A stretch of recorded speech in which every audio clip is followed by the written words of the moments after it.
Es un gozo único y un gran privilegio poder saludarles, aquellos que nos ven a través de la red de manera virtual, aquí en Cúcuta, en otras partes de Colombia y en otros países del mundo. Qué gusto contar con su presencia el día de hoy.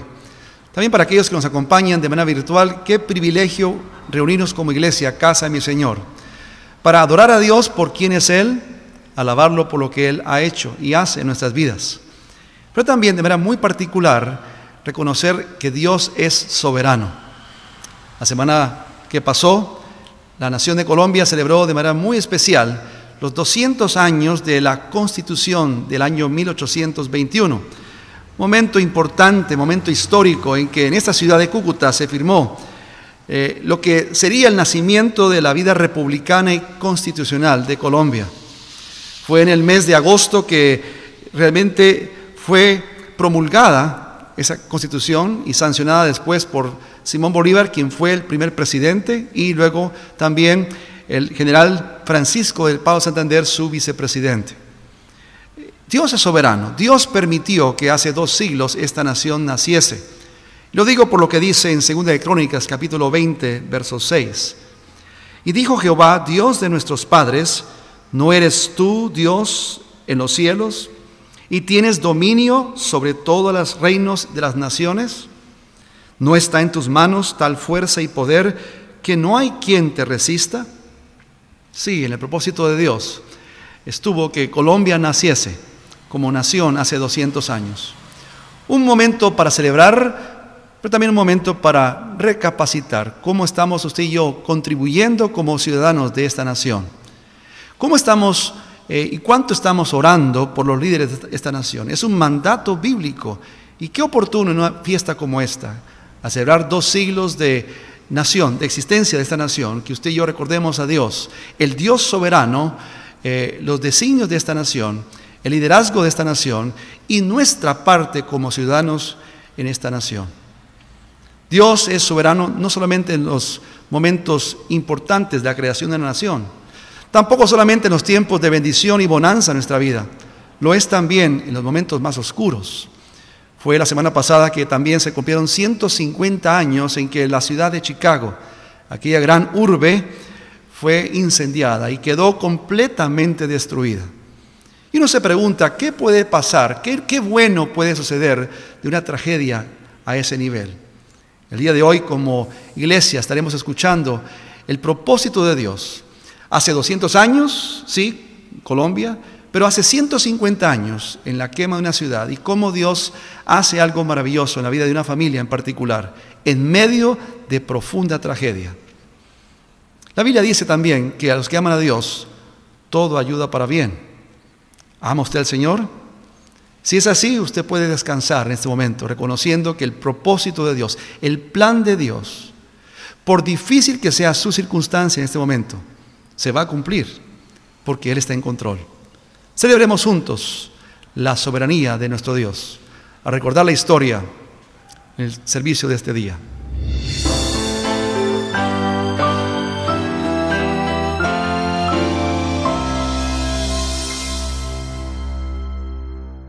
Hace más de un siglo, el inventor Thomas Edison asombraba al mundo con sus inventos. Ayudó a perfeccionar el teléfono.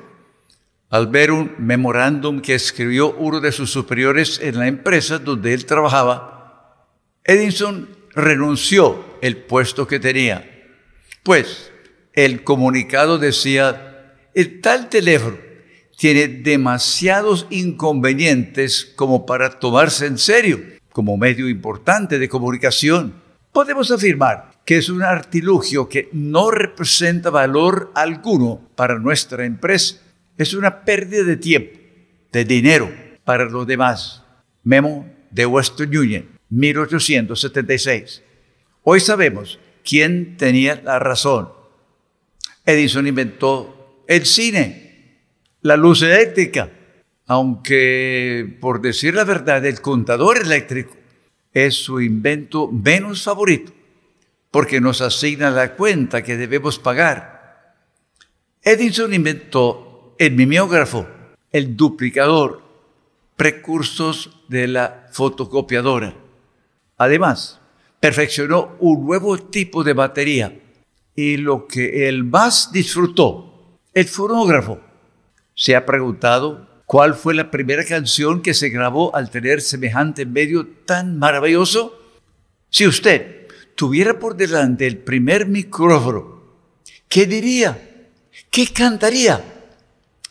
El siguiente himno podría ayudarnos a pensar en cómo responder.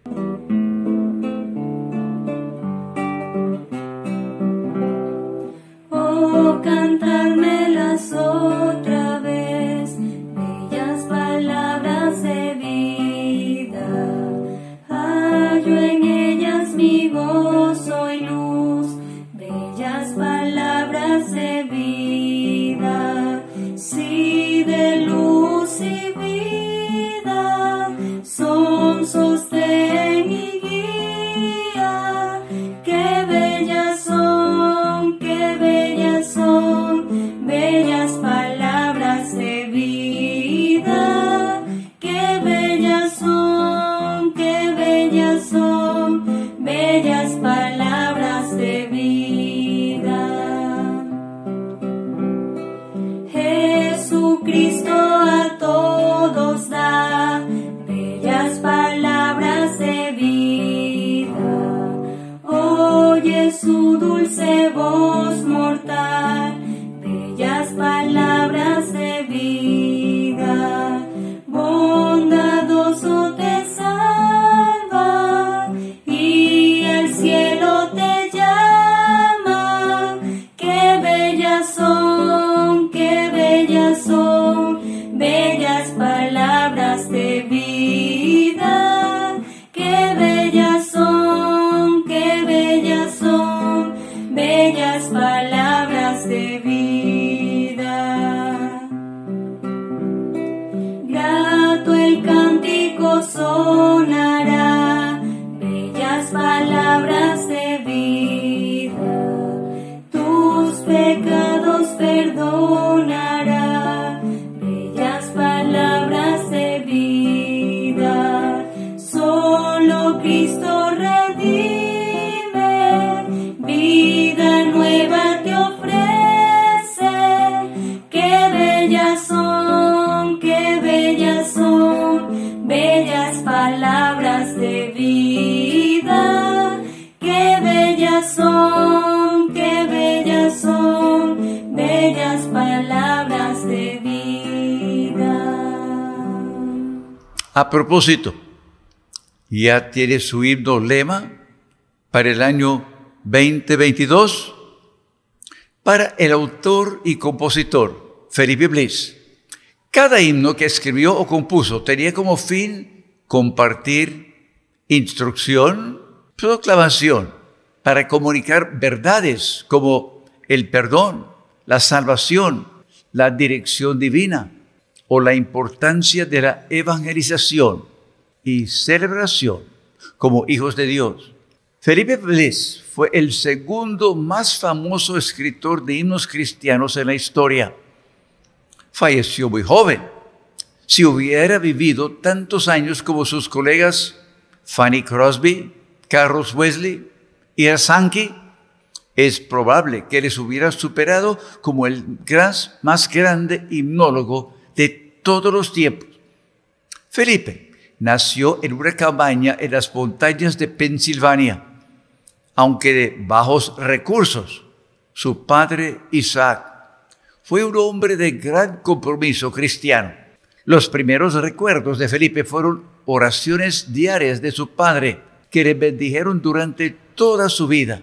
El amor de don Isaac hacia la música desarrolló en Felipe su pasión por el canto. Durante sus primeros 10 años, los únicos estudios que tuvo Felipe fueron la música que le enseñó su padre y las enseñanzas de su madre. La Biblia fue la influencia principal en su vida. Su padre lo enviaba al pueblo para vender puerta a puerta las verduras que con dificultad lograban cultivar en su pequeña parcela. Un sábado, con su canasta de hortalizas al hombro, el desgarbado muchacho sin zapatos oyó la música más hermosa que jamás había escuchado. hasta ese momento. El instrumento más fino que conocía eran las hojas de grama que hacía sonar con sus amiguitos del campo.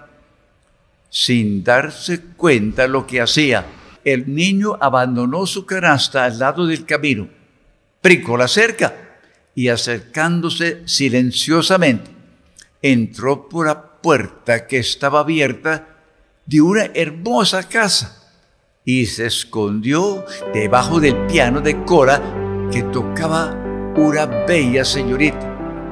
Al terminar ella su ensayo, Felipe se olvidó dónde estaba y exclamó: ¡ay, por favor, señorita, sigue tocando! Más que asustada, la mujer ve al muchacho escondido y grita: ¡sal de aquí de inmediato, descarichado intruso con tan enormes patas descalzas!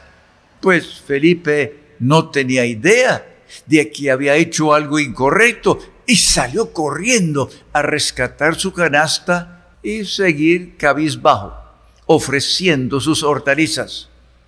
A los 10 años, cuando oyó tocar un piano por primera vez, al instante quiso ser músico. A los 11 años, Felipe se fue de su casa, pues no por rebelde, sino por necesidad. Fue a ganarse la vida como podía, no habiendo todavía celulares para vender minutos ni parabrisas para limpiar en las cruces de los caminos. Durante los próximos 5 años, cortaba árboles, trabajó en hacer ríos, aunque muy joven, tenía excelente físico. En ese tiempo, a los 12 años, hizo profesión pública de su fe en Jesucristo. Se hizo miembro de una iglesia bautista del lugar. A los 13 años, ya era cocinero en un campamento maderero. A los 15, era oficial. Y a los 16, manejaba las pesadas maquinarias del aserrío. El amor hacia la palabra de Dios, que él aprendió de sus padres, se dejó ver en su comportamiento y se expresó por la letra y música de su primer himno sencillo que envió a una editora en Chicago. En la nota que incluyó con la partitura escribió: si creen que este cántico tenga algún valor, lo que más me gustaría es que me enviaran alguna flauta usada. En el paquete con la flauta, el señor Ruth le envió también $5, muy buen precio para un himno en aquel entonces. Años más tarde, Felipe se acordó de la letra de aquel himno sencillo. Sentía gozo por lo que Dios estaba haciendo, transformando vidas en las cruzadas evangelísticas.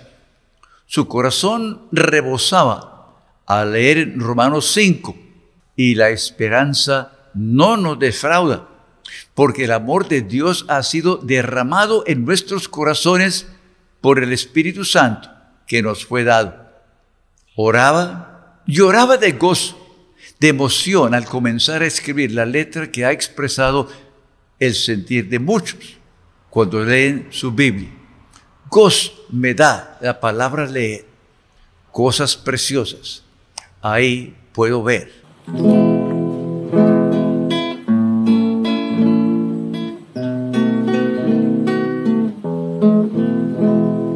Gozo me da la palabra leer, cosas preciosas allí puedo ver, y sobre todo el gran Redentor, desde los niños el tierno pastor, con alegría yo cantaré al Redentor, tierno pastor, que en el Calvario por mí murió, sí, por mí murió. Me ama Jesús, pues por mí Él murió, y de su amor a los niños habló. Deja que vengan los niños a mí, para salvarlos mi sangre vertí. Con alegría yo cantaré al Redentor, tierno pastor, que en el Calvario por mí murió.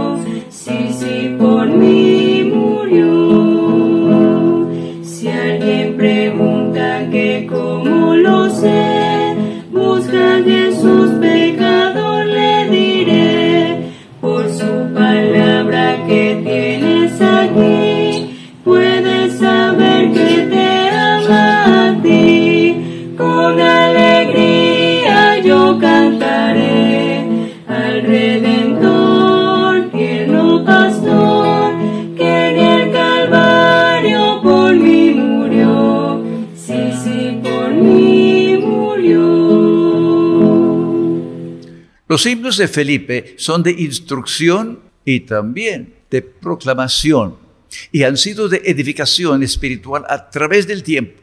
Fue a los 20 años, siendo maestro en una academia en Pensilvania, Felipe conoció a Lucy Young, excelente poetisa de una familia con gran talento musical. Lucy le animó, ayudó a Felipe a desarrollar su carrera de himnólogo y se casaron en la iglesia local en ese pueblo. Durante aquellos años, Felipe ayudaba a la canasta familiar como vendedor ambulante. Viajaba por las veredas vendiendo y reparando organetas y pianos. Cuando las trochas resultaban intransitables, buscaba quienes le ayudaran a movilizar los pesados instrumentos. Bliss tenía 26 años de edad cuando la pareja se mudó a Chicago, donde Felipe daba talleres de himnología, era apreciado como cantante. Con frecuencia escribía nuevos himnos y el señor Ruth ya no se conformaba pagándole con flautas usadas, sino que al año le dio una excelente posición en su casa publicadora. Con Lucy a su lado, Felipe dictaba seminarios, talleres musicales, cantaba conciertos patrocinados por la casa publicadora. Cuando tenía 31 años, un domingo por la noche, pasó enfrente de un lugar donde predicaba el evangelista Moody. Al entrar para escuchar, se dio cuenta que el pobre Moody luchaba solito con la música, uniéndose con entusiasmo al canto. La voz de Felipe llamó la atención del gran evangelista y al terminar el servicio esa noche, Moody tomó sus datos.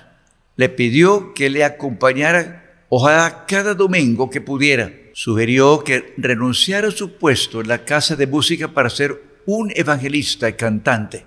Decía Moody, la música y el canto no solo han acompañado a todos los avivamientos bíblicos, sino que son esenciales si queremos madurar en nuestra vida espiritual.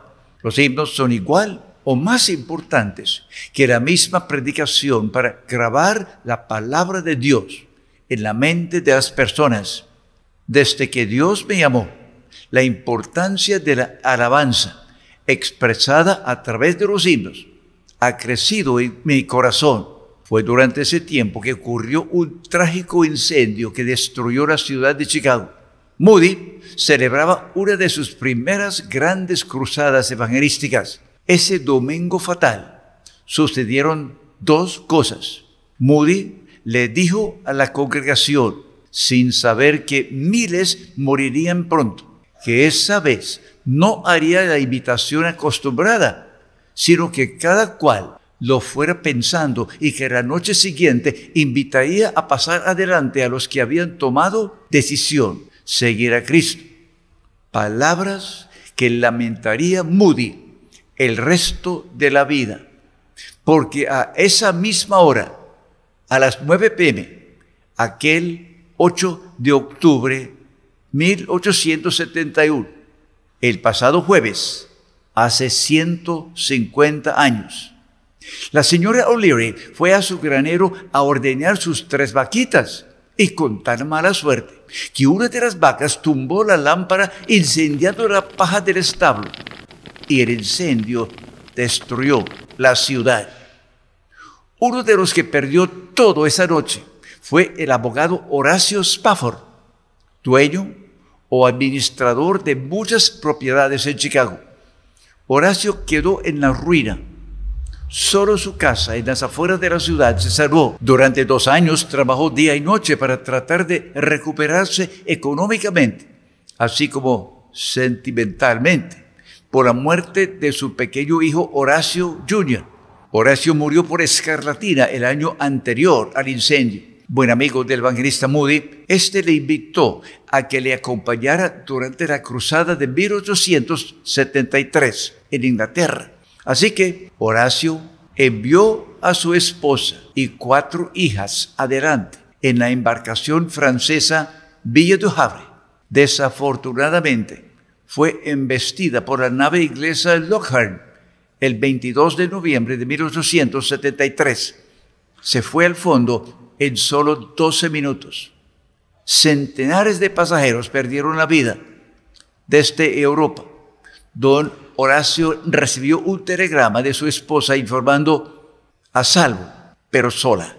Aunque Ana sintió devastada en un principio, pronto le pareció escuchar una voz que le decía: fuiste salvada con un propósito. Tomando de inmediato un tren de Chicago a Nueva York, Horacio logra abordar el próximo barco a Inglaterra para reunirse con su Ana. Pasando por el sitio de la tragedia, el capitán le indica a Horacio el lugar del desastre en el cual fallecieron Taneta, Maggie, Anita y Elizabeth Bessie. Y con dolor, pero con fe, se consuela escribiendo una poesía en una hoja membrete de su empresa.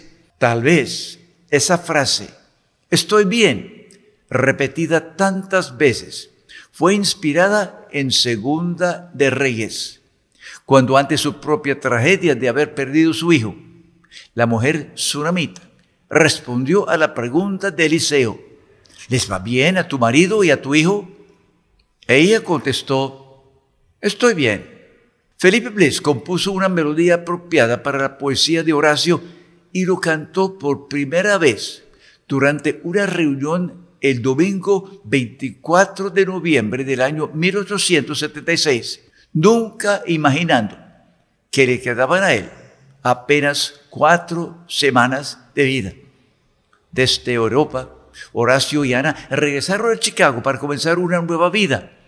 Pronto nació Horacio Jr., el segundo, y luego Berta 2 años más tarde, aunque nuevamente les golpeó la vida al morir el segundo Horacio Jr., a los 4 años, de la misma escarlatina que arrebató a su tocayo años atrás. Dios les mandó a Gracielita para que Berta no quedara tan solita. Sin embargo, la pérdida de 6 hijos en circunstancias trágicas hizo que la familia decidiera dejar atrás el Nuevo Mundo, emigrar con algunos amigos a vivir en Israel, donde formaron una colonia en la antigua parte de la ciudad de Jerusalén. La meta de Horacio, sus amigos, era ayudar a personas necesitadas, recibir niños sin hogar y así demostrar a los demás el amor de Jesucristo. Aunque don Horacio fallecería de paludismo solo 7 años más tarde, está enterrado en el cementerio cristiano de Jerusalén.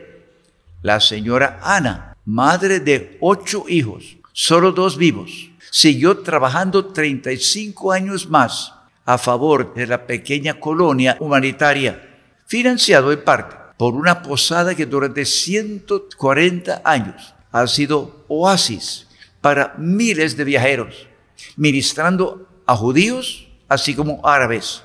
Ha hospedado grandes personajes como el mariscal primer vizconde Edmundo Árabe.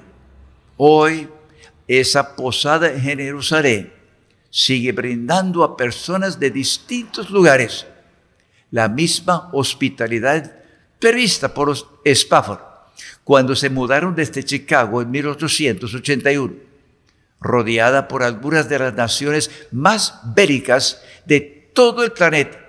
El albergue respira el ambiente de confianza descrito por su fundador hace casi siglo y medio.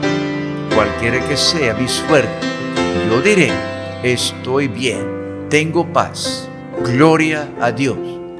Himno que sigue siendo de bendición, consuelo para miles de personas alrededor del mundo. Muy buenos días, Iglesia. Hoy queremos cantar con ustedes el himno número 373, Estoy bien.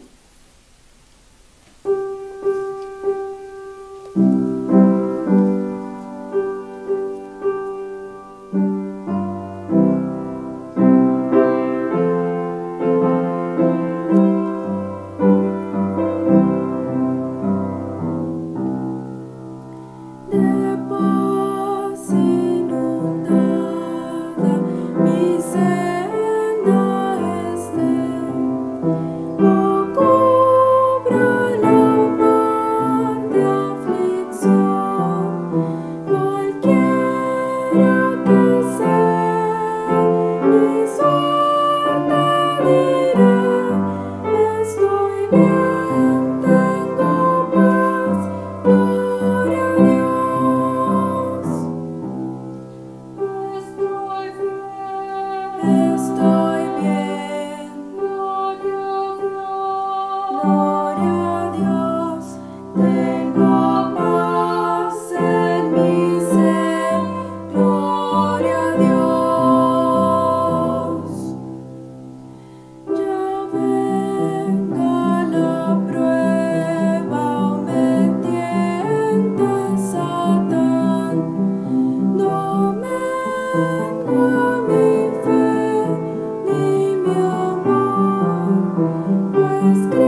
Aunque Felipe Bliss no estuvo presente en Inglaterra, sus himnos le hicieron quedar bien. La última noche de la cruzada de Moody, Lord Shaftesbury, el gran filántropo, moderó la reunión y declaró: si lo único que logró Sankey durante esta cruzada fue enseñar los himnos de Bliss, todo el esfuerzo ha sido recompensado con creces.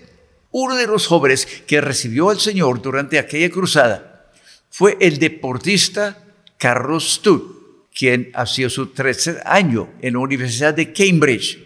Motivado por la cruzada de Moody, invirtió su herencia en misiones. Fue a la China para trabajar con Hudson Taylor.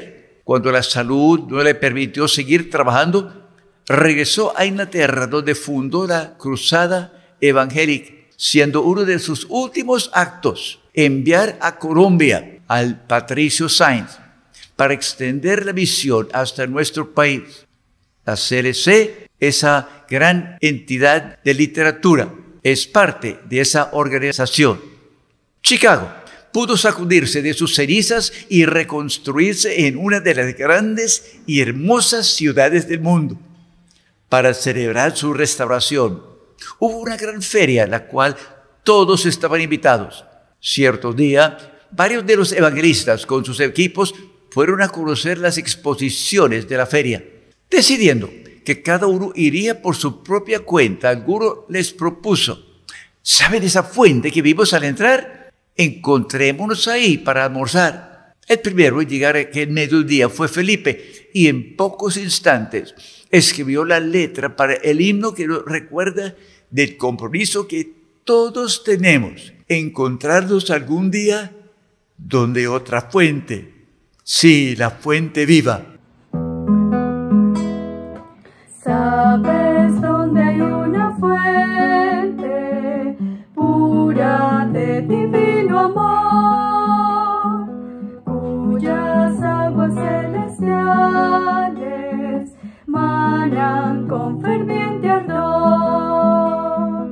Esta fuente inagotable de eficacia y de valor es el Redentor bendito, el precioso Salvador.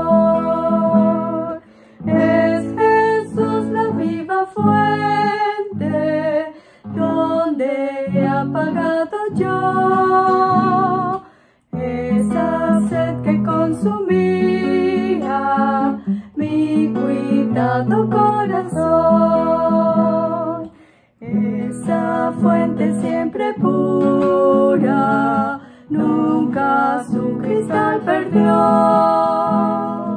y sus aguas refrescantes se te ofrecen, pecador. Si sediento y fatigado a Jesús la fuente vas, satisfecho y aliviado, al momento quedarás. Oh, recibe pues su oferta, no rechaces no su amor. Diré de esas aguas dame, y sabré su gran valor. Sin dinero y sin precio se te ofrece el grato don, vida eterna, paz y gozo, de tus culpas el perdón.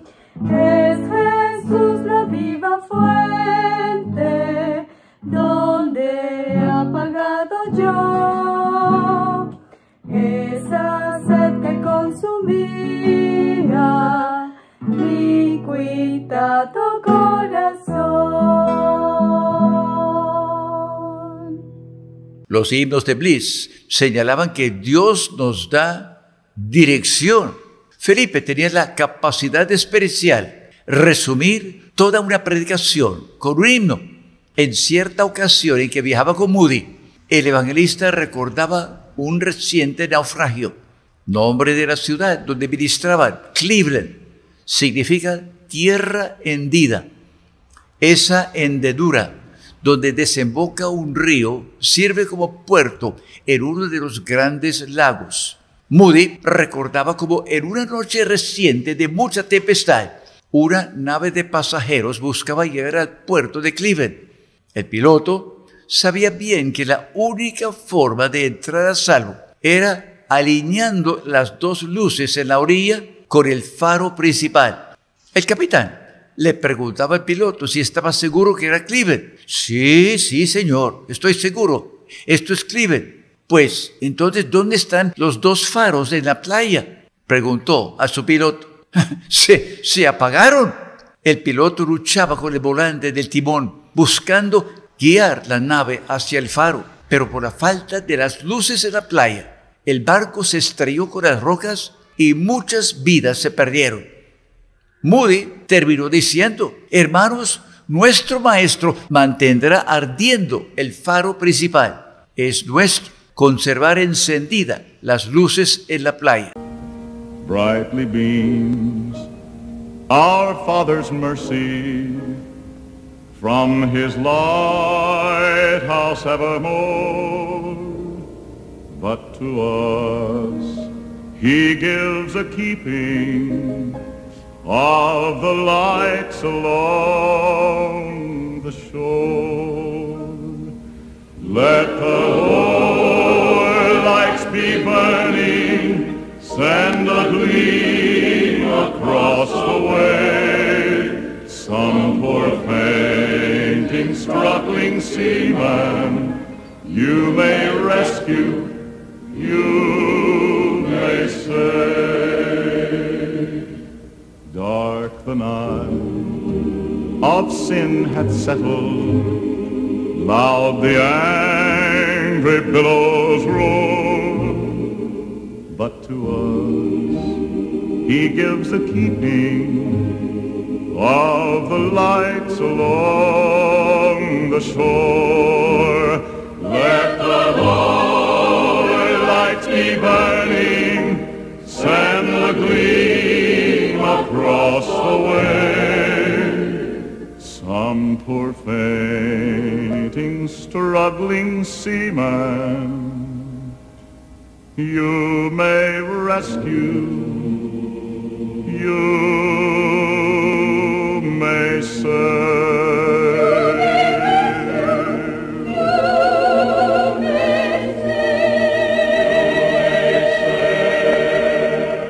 El himno que compuso Felipe fue favorito de muchos evangelistas durante más de medio siglo.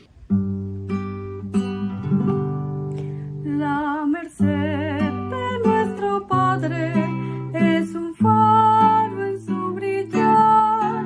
Él nos cuida y nos protege con las luces de alta mar. Mantened el faro ardiendo, arrojad su luz al mar, que si hay nautas pereciendo, los podréis así salvar. Reina noche de pecado, ruge irada, negra mar, almas hay que van buscando esas luces de alta mar. Mantened el faro ardiendo, arrojad su luz al mar, que si hay nautas pereciendo, los podréis así salvar.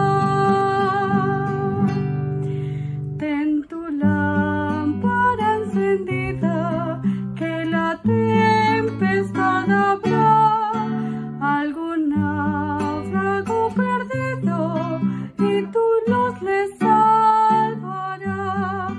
Mantened el faro ardiendo, arrojad su luz al mar, que si hay nautas pereciendo, los podréis así salvar. Algunos usan el ejemplo de las tres luces para ilustrar las tres guías que Dios provee para cada uno de sus hijos. Todos tenemos acceso a la luz de su palabra, del Espíritu Santo que nos habla al corazón y de las personas y circunstancias que el Señor pone a nuestro alrededor. Al alinearse esas tres luces, podamos proceder adelante con confianza en lo que resta de este año 2021 y comenzando el nuevo año 2022. Los himnos de Bliss hablaban de salvación. Aunque recordamos a Bliss más que todo por su música, también fue buen predicador. En noviembre del año 1876 hizo un culto para los 800 reclusos en la penitenciaría del estado de Michigan. Después de cantar varios himnos, predicar en cuanto al amor de Dios y preguntar dónde pensaba pasar la eternidad, Bliss cantó su himno. El varón de gran dolor es el Hijo del Señor. Vino al mundo por amor. Aleluya, es mi Cristo. Y fue tanto el impacto que tuvieron las palabras del himno que muchos de los criminales estallaron en llanto y fue grande el avivamiento ese día.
Los himnos de Bliss comunicaban verdades como perdón, salvación, dirección, daban importancia a la evangelización, pero los himnos de Bliss eran más que todo una celebración. Fue de Michigan, a comienzos de diciembre, que Felipe viajó con su familia para pasar la Navidad de aquel año 1876 con su madre y con su hermana en Pensilvania. Tenía compromiso para regresar a Chicago, trabajar en una cruzada con el evangelista Moody en enero del nuevo año. Sin embargo, hacia finales de diciembre recibió un telegrama rogando que regresara cuanto antes para poder cantar durante los cultos del domingo después de Navidad, para aquel año que caía el 31 de diciembre. Felipe envió telegrama diciendo: tiquetes en manos, viajo a Chicago vía Buffalo, Empresa del Lago, punto. Equipaje ya despachado. Llegamos viernes. Que Dios les bendiga para siempre, punto. A última hora, Felipe y Lucy decidieron dejar sus pequeños hijos, Felipe Pablo de 1 año y Jorge de 4, con la abuelita en Roma, Pensilvania. No contaban con una tremenda nevada que caería ese viernes. Y al llegar a la frontera entre Pensilvania y Ohio, ya llevaban 3 horas de retraso.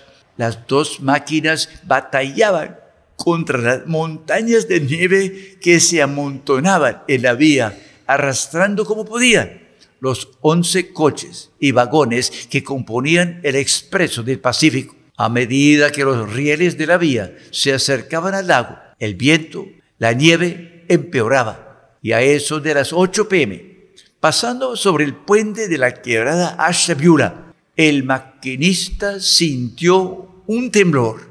Aceleró la máquina como podía y la primera máquina con el maquinista alcanzó tierra firme, pero la segunda máquina se desconectó y junto con el resto del tren se desplomó aparatosamente al abismo y las aguas heladas que habían socavado las bases del puente. No existía la luz eléctrica, así que el tren venía iluminado y abrigado con lámparas y estufas a gasoil.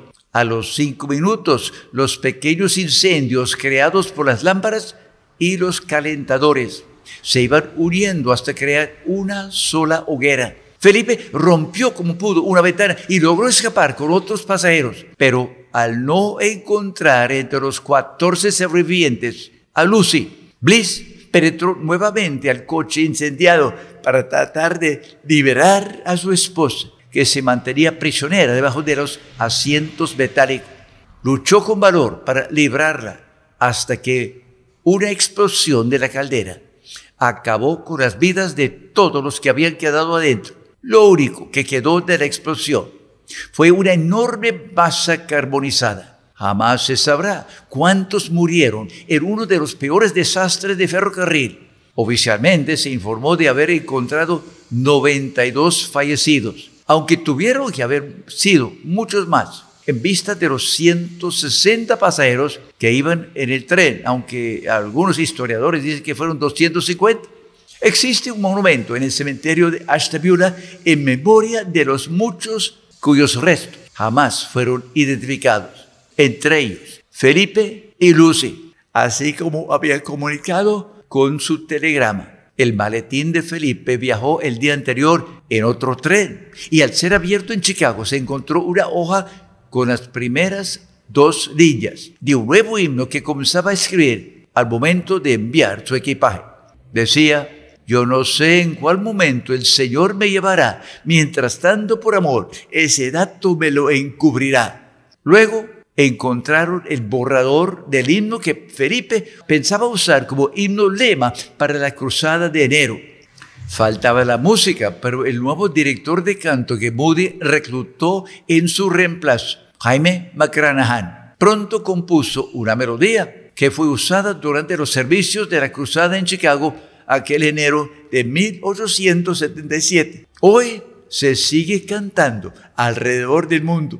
Aquel domingo, 31 de diciembre, cuando a Felipe le correspondía dirigir el canto en el Tabernáculo Moody en Chicago, fue el evangelista mismo quien llevó la palabra durante un culto especial, dando gracias a Dios por el ministerio musical y los muchos himnos que dejó Felipe al morir a los 38 años. No había radio ni televisión. Sin embargo, las noticias se difundió por el telegrama y prensa alrededor del mundo. Y se dice que jamás la muerte de un civil haya causado tanto impacto en aquella nación. El evangelista Moody organizó una colecta con el fin de levantar fondos para el cuidado, la educación de Felipe, Pablo y Jorge, los hijos huérfanos de Felipe y Lucy. Más de 500,000 de alumnos de 3,000 escuelas dominicales en Inglaterra, Escocia, Irlanda, Norteamérica, construyeron sus centavitos para este monumento y en especial la educación de los 2 niños. Dice la placa: estos fallecieron habiendo vivido sus vidas en la bendita esperanza de un hogar no hecha con manos, una morada eterna en los cielos. Vivieron siempre con la expectativa del pronto regreso del Señor Jesucristo y el poder reunirse con Él. Sus espíritus están con el Señor. No estamos tristes como otros que no tienen esperanza, porque creemos que Jesús murió y resucitó, y así también traerá Dios con Jesús a los que durmieron en Él. Porque el Señor mismo, con voz de arcángel, descenderá del cielo y con trompeta de Dios, y los muertos en Cristo resucitarán primero. Luego nosotros, los que vivimos, los que permanecemos todavía acá, seremos arrebatados juntamente con ellos en las nubes para recibir al Señor en el aire. Y así estaremos siempre con el Señor. El siguiente viernes, 5 de enero del nuevo año 1877, Moody organizó otro servicio recordatorio en Chicago, donde asistieron más de 8,000 personas adentro, quedando otras 4,000 aguantando frío allá afuera, pero todos cantando algunos de los muchos himnos que Felipe Bless nos dejó. Entre ellos, el himno que encontraron en el maletín que Felipe había enviado por tren el día anterior.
Diez meses más tarde, aquel mismo año de 1877, Thomas Edison lanzó su primer fonógrafo exitoso.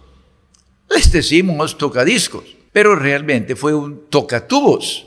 Al grabar su voz por primera vez en noviembre de 1877, Edison no estaba preparado para el éxito de escuchar conmovido su primera grabación al demostrar su tocatubos al editor de la prestigiosa revista El Científico Americano. Este escribió en su reportaje del 17 de diciembre del año 1877. Se ha dicho que la ciencia nunca es algo sensacional, es algo intelectual siempre y no emocional. Pero indudablemente nada jamás se ha concebido que podría crear la más profunda de las sensaciones, de despertar la más intensa de las emociones humanas, que la posibilidad de escuchar nuevamente voces de aquellos que ya pasaron a la eternidad. Sin embargo, ahora la ciencia anuncia que esto no solo es posible, se ha podido lograr. O sea, el hablar, la voz humana, se ha convertido en algo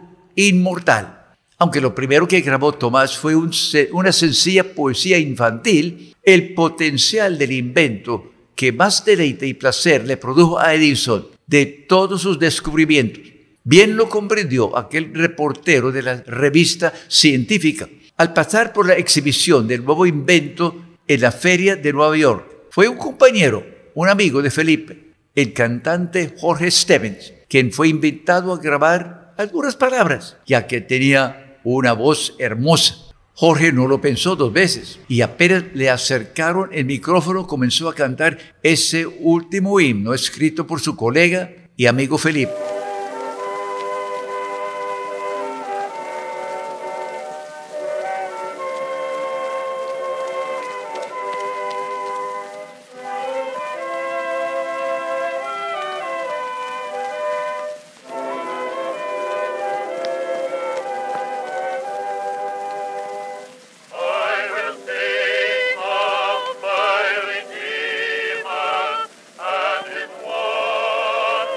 Love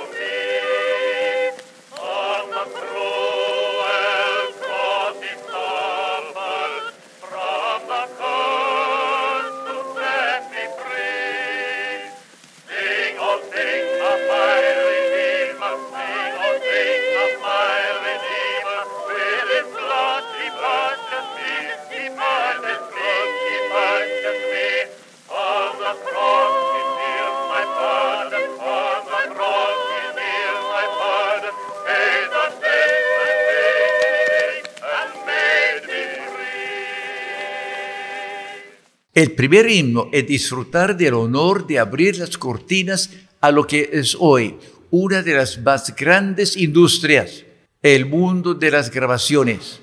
Unamos nuevamente las voces nuestras a la de Jorge Stevens al cantar las últimas dos estrofas.